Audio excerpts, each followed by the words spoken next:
Nicholas DeLeon is a tech editor at CR. Until recently, he hid his dirty little secret from the world.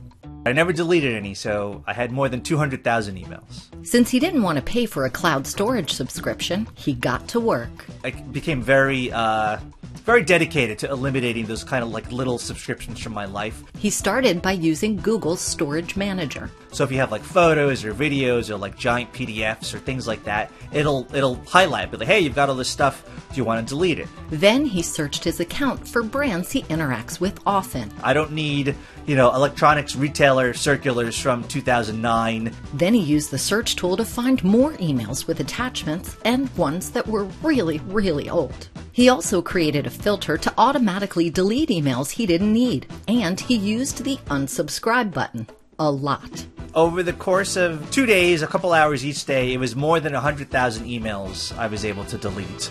Bravo, Nicholas. Bravo.